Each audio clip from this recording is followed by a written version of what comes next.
like a phoenix, born from the ashes.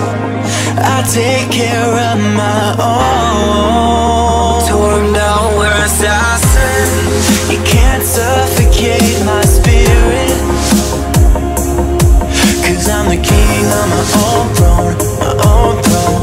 King of my own throne, my own throne. Yo tout le monde, c'est Alex, on se retrouve pour une nouvelle vidéo, j'espère que vous allez bien.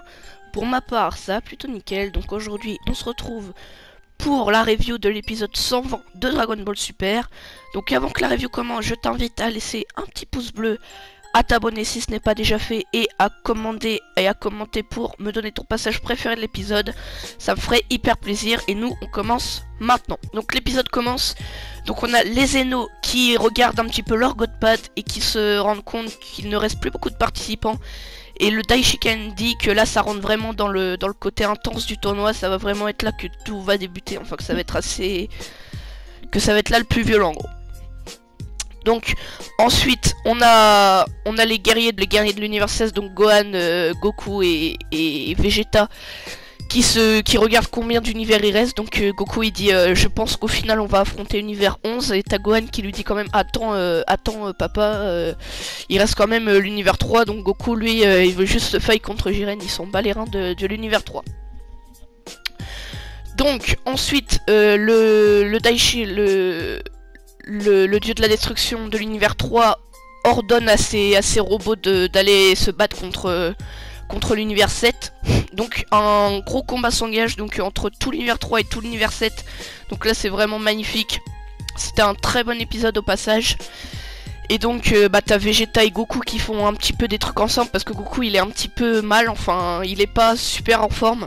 Ensuite t'as Gohan lui qui se bat aussi. Gohan là il est sur le devant de la scène. Freezer lui reste derrière. Comme d'habitude il reste sur son rocher. En plus il dit je vais regarder ça draw. Ensuite t'as C17 et C18 qui se font un guerrier de l'univers 3. Je ne me rappelle pas de son nom, Vebara ou quelque chose comme ça. Et donc ce guerrier est réputé pour être très résistant, avoir la meilleure défense de l'univers 3. Mais on verra par la suite que c'était pas trop vrai.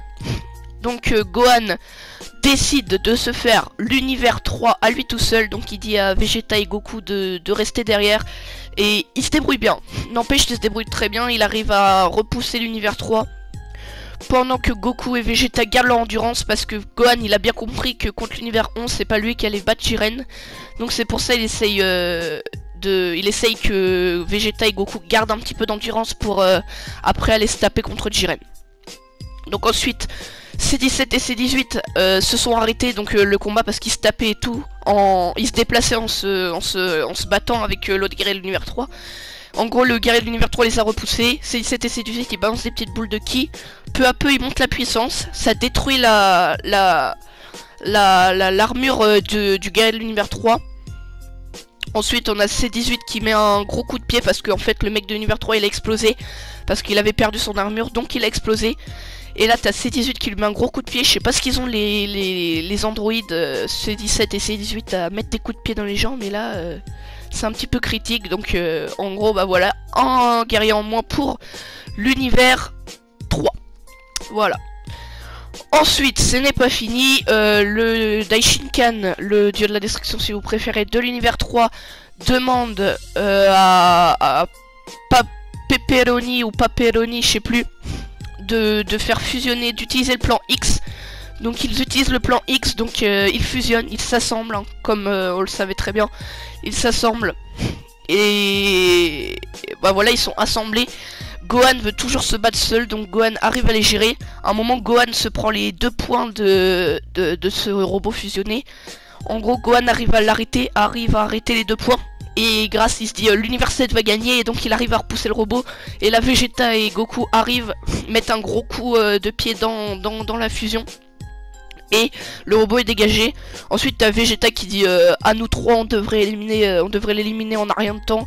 Et là t'as Goku et Vegeta qui se transforment en SSJ Blue, et Gohan qui s'entoure de son aura de potentiel éveillé. Donc là ça rigole plus. Ils arrivent sur le robot fusionné. En gros voilà, donc là c'est assez violent. Donc t'as Goku et Vegeta qui balancent un Vegeta lui balance un canon Garek et Goku un Kamehameha. Et le robot balance une attaque verte. Donc tout d'abord le canon Garek et le Kamehameha arrivent à repousser l'attaque du robot. Ensuite c'est l'attaque du robot qui repousse le canon Garek et le Kamehameha. Et là les attaques se neutralisent entre elles, en gros ça explose. Et là t'as Gohan qui arrive. Gohan lui il arrive, il avait chargé un Kamehameha. En fait Goku et Vegeta devaient faire gagner du temps à Gohan pour qu'il charge un Kamehameha. Gohan a chargé son Kamehameha, il le balance sur la fusion. La fusion est rejetée pas trop loin du bord de l'arène, on va dire. Ensuite Goku, Vegeta et Gohan disent ils se disent allez on va les éliminer, vous avez réussi à vous accrocher, maintenant vous allez tomber. Là t'as Paperoni ou Pepperoni, je sais plus. Il dit ah vous croyez que c'était fini, on va utiliser notre technique secrète. Et là t'as Vegeta, il est un petit peu choqué. Donc on en verra plus dans le prochain épisode. Et il y aura je ferai une vidéo sur Anizarama. Je sais plus, il y a la fusion avec parce que Pepperoni va rentrer dans la fusion en fait. Et donc ça va faire une fusion encore plus grosse et tout. Donc voilà, j'espère que la petite review t'aura plu. C'était Alex, je te dis à la prochaine. Ciao.